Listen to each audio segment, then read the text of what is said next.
you ever wondered how accurate progression photos are? Progression photos are what detectives use on people that went missing years and years ago to kind of guess what they would look like today. So I'm going to show you some photos of missing children, what their progression photo looked like, and what they actually looked like when they were found. And if you're new to my page, I do all sorts of true crime and ghost stories, so make sure you're following along.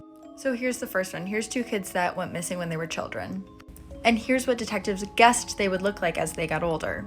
But here's what they actually looked like when they were found. As you can tell, like the hair color is wrong, general face shape is kind of right. I guess on the little boy it's more accurate, but these look like pretty much completely different people.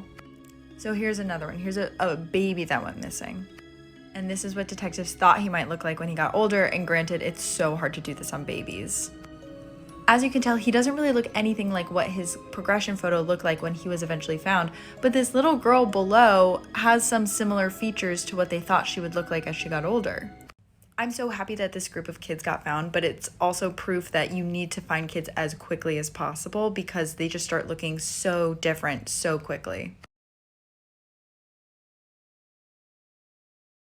If you tell me you don't remember this, I won't believe you. This woman and the court case of Casey Anthony. If you don't remember her, this was the mom from Florida who took more than a month to report her missing 2-year-old. But this story is gonna get so much darker. So after 31 days of partying, she's hopping around with her boyfriend, the truth finally comes out when Kaylee's grandparents are like, where is our grandchild? And that's when Casey admits that she hasn't seen her daughter in 31 days. But then she goes on to lie even more. But first she's like, I dropped her off with this woman named Zanny the nanny. This was a lie. And she starts crafting these alibis that she worked at Universal Studios. Also a lie. But worse than that, her impounded car gets recovered and this thing reeks of decomposition. Like bad. It also seemed to have traces of chloroform found in the trunk. This was connected back to a Google search found on Casey's computer. 2-year-old Kaylee is eventually found in a skeletal state in the woods. And despite this overwhelming amount of evidence, Casey is found not guilty by the jury.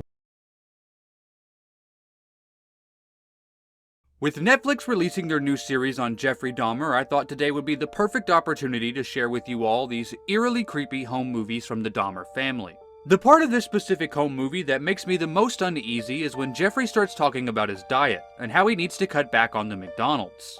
The reason this creeps me out so much is because during this time in his life, he was actually cannibalizing his victims. Surviving mostly on McDonald's food. It's just so much easier just to pop into a restaurant. But yeah, like I've said before, it gets too expensive and it does. I have to start eating at home more. Most of the found footage is actually exactly what you would expect to see in a normal family's home movies. But once you realize that Jeffrey was actually in the middle of his killing spree while these films were made, it makes it a bit more sinister to watch. Especially when you pay attention to how happy his family is to see him. You're looking good though, you look nice and trim. Oh, that's good to hear. You look like you're working out. No. Aren't you? Does it get any creepier than this?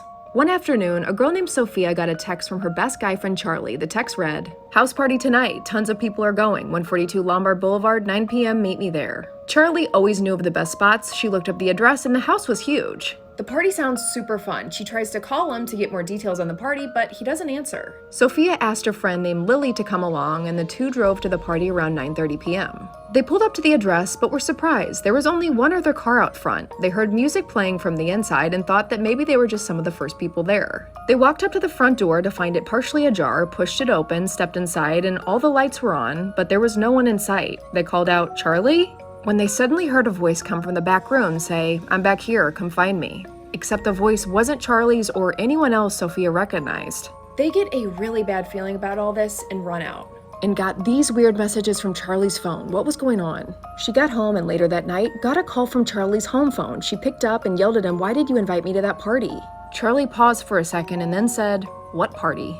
As chills ran up her spine, Charlie said, "Sophia, my iPhone was stolen by some creep at the gym this morning. That wasn't me who invited you there."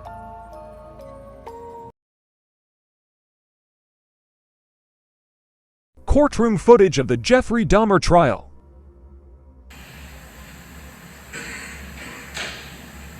I don't even need a microphone. My name is Rita Isbell. No, ma'am. You'll address the court from... My name is Rita Isbell, and I'm the oldest sister of Errol Lindsay. Whatever your name is, Satan. I'm mad. This is how you act when you are out of control. I don't want to ever see my mother have to go through this again. Never, Jeffrey. Jeffrey, I hate you, mother. I hate you. Jeffrey's out of control. Don't, Jeffrey, I kill you. God damn it. Look at me, motherfucker. I can kill you. What's your name, sir? I can kill you.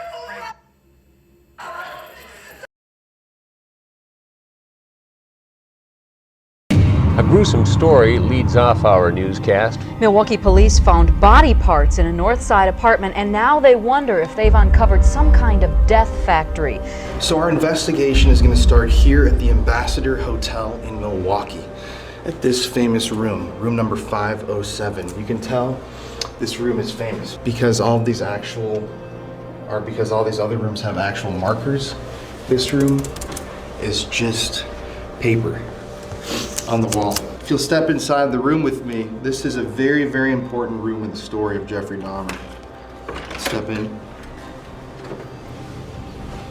It was right inside here, in this space, where Jeffrey Dahmer committed his first murder in Milwaukee. He invited a man named Stephen Twomey, who he met at a bar, to come back with him, led him to this hotel, and proceeded to absolutely eviscerate him. Stephen was never found. It was here in this exact space where Jeffrey Dahmer brought Stephen back. He drugged him, he assaulted him, and then ultimately Jeffrey in the morning woke up and Stephen had been murdered. He was apparently laying next to him and Jeffrey had no idea what happened, as he would claim later on. It's definitely eerie in here. We don't know if this is where the bed has always been. This is the actual space where Jeffrey Dahmer murdered someone. It's the only accessible place. The other locations are houses, private residences, and his apartment complex is obviously gone, but this is the one place where you could come to actually connect and you can see it and feel it, you know? So this is the one murder that Jeffrey Dahmer claims he does not remember. But he picked Stephen up somewhere around Milwaukee and he brought him here, and then he said the next thing that he remembered was waking up. His hands were all bruised and bloody, and then Jeffrey kind of panicked, went and bought a suitcase and stuffed his body into the suitcase in this room. And yeah, then he took him to his grandma's house and dismembered him. It is really weird doing the show and everything, because even just coming here, it's dark. And I just keep having these flashes of just imagining like Jeffrey Dahmer like beating somebody or like attacking somebody, and I can't help but flash back in time to just see that, you know, because it happened right here in this space. It's hard to believe. But without further ado, let's go to the investigation, because we captured some very compelling stuff in here, and then we're off to more locations in the Jeffrey Dahmer story, and the story of the victims, more importantly. Jeffrey, I'm gonna start this audio recorder. Oh, the moment that I did that.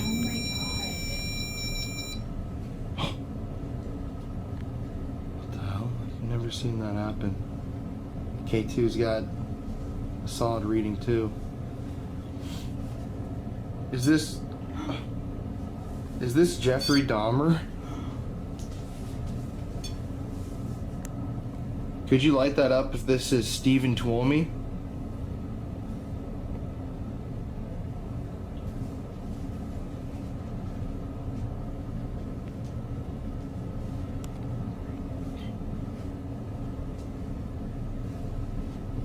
Do you know the name Jeffrey Dahmer?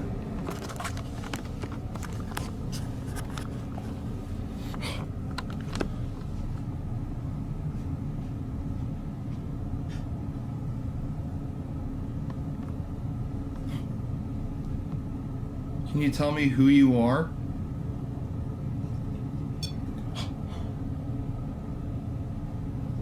Do you know the name Jeffrey Dahmer?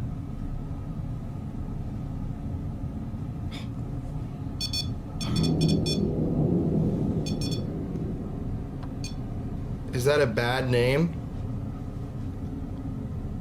If this is Stephen, can you tell me what happened that night?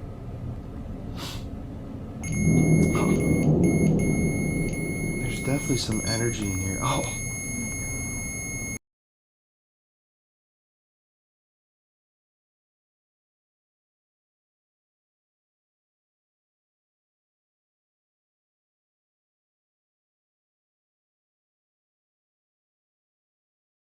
911, what is the address to your emergency? By the Street Laundromat. What is it? 4th Street Laundromat. What's the problem? I've been abducted. The 911 call is chilling. But you're at the laundromat? No, I'm in the bedroom with them. You don't know what color the house is? No. Please hurry. A woman pleading for help. Her accused abductor sleeping in the same room. Does he have a weapon? He's got a taser. Are you injured? A little. Speaking in a whisper, the woman's fear is palpable. Is there any way you can get out of the building? I don't know without waking him, and I'm scared. Is there a bathroom in the house? Well, his bedroom is closed, and he made it so it would make noise. And if you told him you had to go to the bathroom, he would do something to you? Yeah, because he had me tied up. So are you tied up now? Well, yeah, but I kind of freed myself. Monday, Tuesday, Wednesday, Thursday, Friday, Saturday, Sunday. Backwards, upside down, and inside out.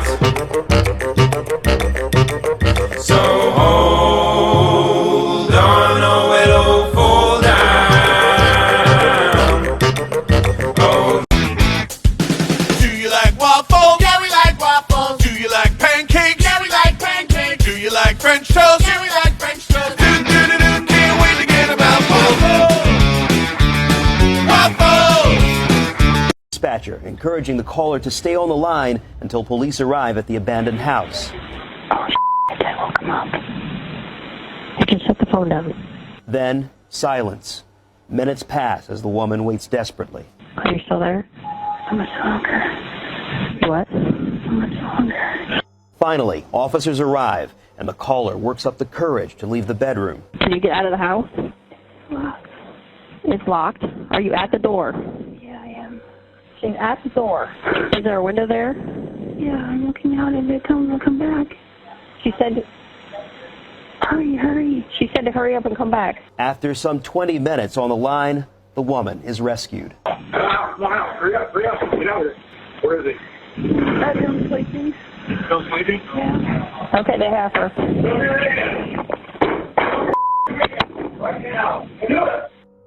Inside, police arrest 40-year-old Sean Great before finding 2 bodies, including the remains of Stacy Stanley, a grandmother who went missing last week.